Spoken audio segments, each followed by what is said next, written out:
Good afternoon, folks, from sunny Galloway in southwest Scotland. Looks like we're having a heat wave. I've been a bit busy in the old garden over the last few days, so cutting the grass, and I'm just going to show off this because I'm pretty proud of it. So that fence there I built over the last 2 days because the old one, which was 6 foot tall, got blown down during the gales in the spring. So I've been busy trying to keep this place a bit tidy, and haven't spent as much time on the midget as I would like. But that said, I have managed to get a little bit done.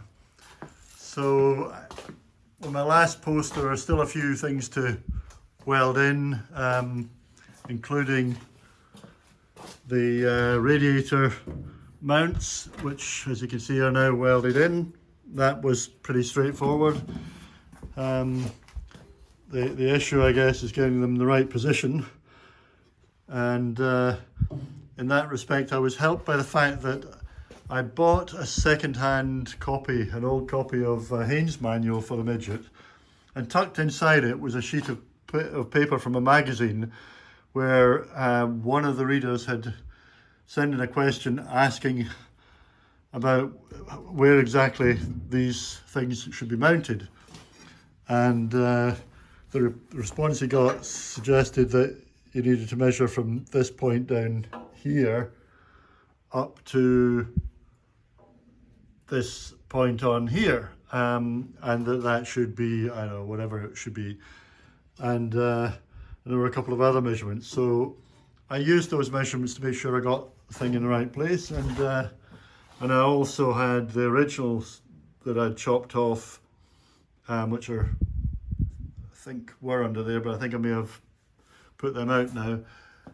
So I was able to double check distances on that. So I'm pretty happy that they're in the right place. I also, if you remember, I had to sort out the footwells. So we now have footwells on both sides welded in, which is great. And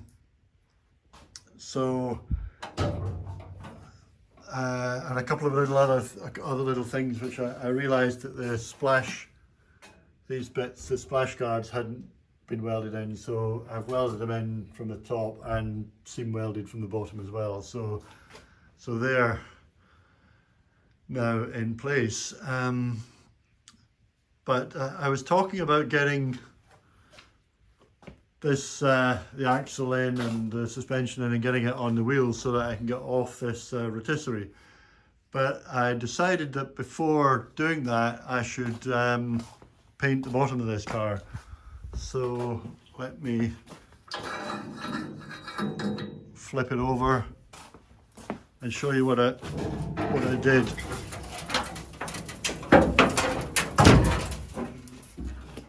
There we go. So options include painting it the same colour as the rest of the car so that it matches in, which I think is what probably was done with the original body shells, or putting in something to kind of stone chip to stop it from getting rusted underneath. Now, so I spent a bit of time thinking about what would be the sensible option here, and eventually came to the conclusion that I would need more protection, or would benefit from the maximum protection. Not because I'm particularly expecting to take this car out in bad weather, but because we're literally a couple of miles from the sea. It's pretty salty air around here, and steel tends to rust pretty quickly. I remember that from the old days of having steel cars. So I decided that extra protection on the bottom end of this would be good.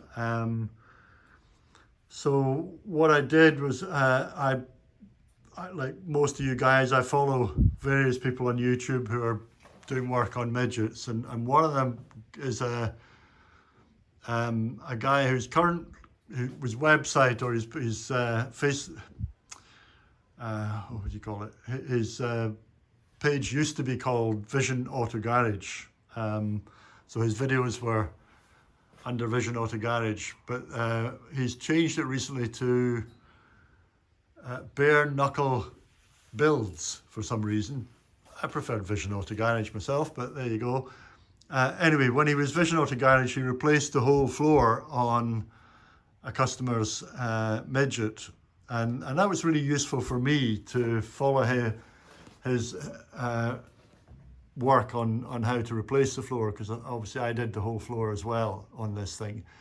But what he then did was he put in 2 coats of smooth black hammerite on the floor, and not just the floor but in the wheel arches and the boot floor and so forth. So I did that as well, 2 coats of black hammerite, and then on top of the black hammerite, just for added protection, he put in this stuff, which is hammerite underbody seal with added wax oil. And as you can see, it gives a kind of matte finish, because it's almost tacky, it never quite goes solid, but I put a couple of coats of that on, which should give it added protection. I painted the insides of the inner wheel arches at the front here with hammerite, but I haven't wax oiled them. I decided that's probably good enough to have a couple of coats of hammerite, and similarly I've done the undersurfaces. That anything that's kind of points down the way, I decided to paint black. I could put green hammerite in. I'm going to wait and see how it looks, and hopefully it's okay and doesn't show too much, but because it's on the undersurface. So yeah, so that's what I've done on the bottom end of it. And then I did a bit of exploring paint-wise. If we look at this back end, was done a long time ago by the last owner but one, who did most of the decent work on this car. And so I was kind of reluctant to mess with it too much, because it's clearly looks as if he's finished it properly and put at least a coat of etched primer on top of it. But as you can see, there are a lot of patches where rust is showing through, so I think I'm going to have to take it back. I don't want to take it all the way back if I can avoid it, but I'm definitely going to have to sand this stuff off and see what's going on underneath it. And in fact, I started on this side and I took it back to bare metal here, and as you can see, there's filler here, and I've actually taken some of the filler away, so I'm going to have to redo that because it's made it a bit bumpy here. So he'd obviously done a decent job in filling it and then priming it, but it was a long time ago, so I need to think about, do I take that whole back end back to bare metal? You can see I've done a bit of work on the sill here, and I've taken that. It's a little bit patchy and bleached, but I kind of worked out how easy it was to take that back to bare metal. I've not 100% finished it, but what I did, oh dear, I packed it all away. So this thing, yeah. So I used one of these, and that was thanks to another YouTuber, a guy who calls himself X Mini Racer. If you follow his site, you'll see that he is really pretty talented in terms of the work he's done. His welding, his fabrication, the whole thing is first class. And he decided to, before he's painted it, and he has painted it now, he decided to take the whole thing back to bare metal. And he was talking about what a pain it was doing that job, but he found this actually to be one of the most useful things. So I gave it a bit of a shot, and in about 2 minutes it stripped that. It's not right 100% back, I mean, there's still a bit more to do, but it strips that back very easily. So I could strip things back to bare metal. It is a bit vicious to do where you're thinking you might not want to ruin the filler and so forth. So these bits maybe need to be done a wee bit more by hand, and there's obviously a little layer of filler on this, so I think the previous work that's been done I might do by hand and just take it back as far as I think is reasonable and work out where to go from there. But some of the other stuff I may take back further. Now, if we flip this back over, so yeah, so that sort of work on the outside needs to be done. But I think before I do any of that, I'm going to finish sorting out the interior here, and it all needs seam sealed and painted. This green paint here I think is not the original, because as you can see there's a patch. If you can just focus on that, there's a patch put in here, similar patch on the other side. There's a bit of work been done and it's been painted on top of that, so I think that's going to have to all go back to bare metal. And the question is then, what do I do about this stuff, the new panels? On the undersurface, all I did was scuff it up to take the shine off it, and then put a primer, put the hammerite straight onto it.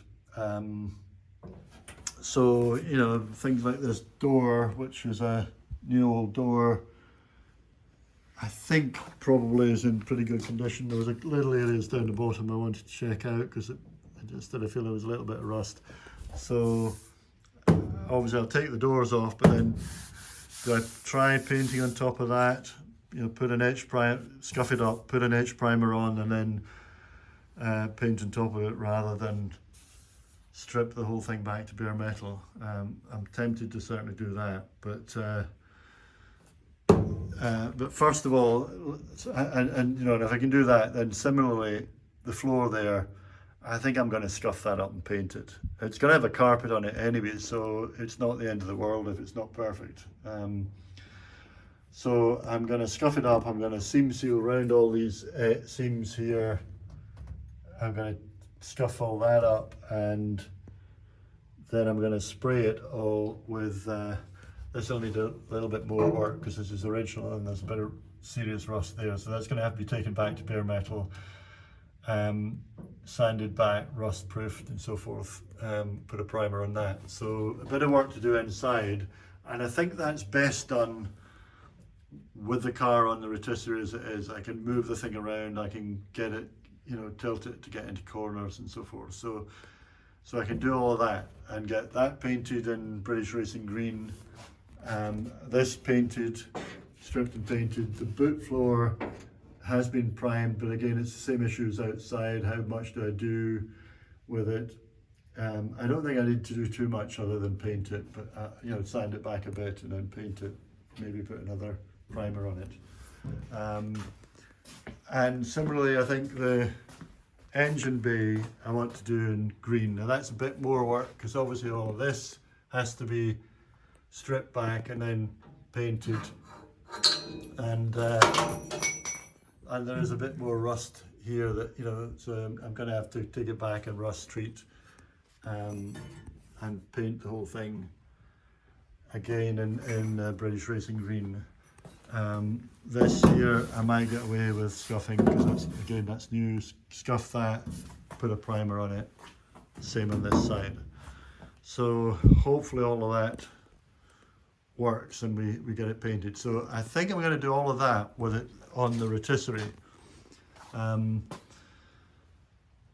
the outside clearly needs a bit more thought. It's going to have to, I'm going to have to come up with some form. If I'm going to do that myself, which I think I am, I'm going to have to build some kind of paint booth, and you know, work out where to go from there. I have to think about, I'm going to use a high build primer on top of an edge primer for once I've done some filler work, to get the best finish and do the whole sanding down process, get it in the best condition to before I paint it. But then it's also important to get all the panel gaps right and all the panel, make sure all the panels fit, and at the moment I can put the wings on, but I can't put the front on this car, and so you know, until I put that on, I'm not greatly reassured that I've got everything in the right place. So I've got this down here which I'm going to have to clean up and prime and fit. So in order to do that, because of where I've fixed this, before I do that, I'm going to have to get it off the rotisserie again. So I think for me, the batting order is sort the inside here.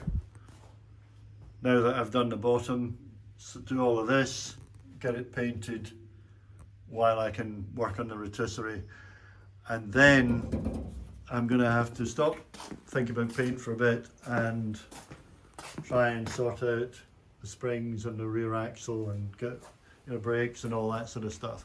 Get the wheels back on, and then I can take it off the rotisserie and have it on its wheels. And that's probably where it needs to be, so that I can put the wings back on, the front on, check all the panel gaps, do whatever I need to do to get it right, do any filler work with the whole car basically back together, so that I can get it lined up and looking in its best state. And then once I've got the filler done, once I've got the bodywork primed, just go with the top coat, and that's still exercising my mind a little bit, because I don't know, I haven't quite decided what to do. I know I want a British Racing Green, but do I go old school lacquers and a finish, or do I go, do I go acrylic, do I go enamel, do I go cellulose? I'm thinking at the moment cellulose seems to be the easy thing for DIYers to use, I think, and it requires a bit more cutting back and ultimately a fine sanding and wax and polish at the end of it, and it's maybe, I don't know, maybe not as long lasting as some options, but it's probably the easiest option to do. So at the moment I'm thinking that I'm going to go with that, but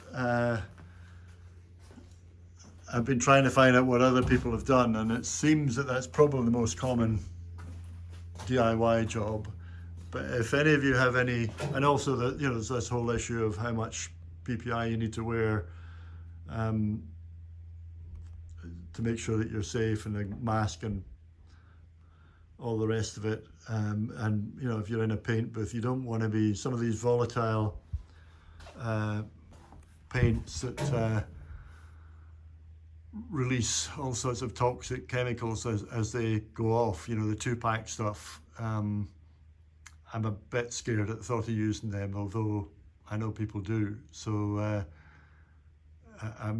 I initially thought I was going to go 2-pack, because that seemed to be the smart option, but I just really a bit wary of the toxicity and the danger involved, so I'm probably not going to go with that. But I'd be interested if you've got any thoughts, any ideas, then please put that in the comments, let me know what you think. In terms of the paint gun, it seems that most commonly people are using a low volume, low pressure gun. I've got a decent sized compressor here, so I probably cope with either that or the high volume, low pressure option, but I think probably I'll go with a low volume, low pressure, although there is something called a standard volume or standard pressure, I'm not sure which, but it seems to be a bit of a hybrid between the two. It's about twice as expensive as the low volume gun, but not as expensive as a high volume gun. And I think in the hands of a novice, which I'm certainly going to be when I start this, either the low volume or standard volume would be easier to use, I think. So I haven't made a final decision on that. And again, if anybody's got any pearls of wisdom, then I'd be happy to hear them. So yeah, so that's where we're at. Floors properly sealed and treated, more or less finished the welding. A couple of little bits to do inside here where there was some previous work done and it's not been tacked down yet. You know, I was going to take this section off because I've rebuilt underneath it, but I might just tack that down. Same on the other side, there's a panel there that I need to do a bit with. So there's the odd little tidying up, but next to nothing. So yeah, finish off the inside next, get that looking good, and the boot and so forth, have it all painted, strip and paint the engine bay, and then start to think about the outer body work at that point. You try and get the car on its wheels before we do so. So I guess what I'll do is I'll make another video either when I've finished painting the inside and the engine bay, or if something interesting crops up before then, maybe do a video before then. But that's all for now. Let me know if you've got any words of wisdom about painting in particular, and if you haven't subscribed, subscribe. If you have subscribed, thank you very much. And yeah, I look forward to getting to the next stage, and thanks for sticking with me, and we'll see you again soon. Bye for now.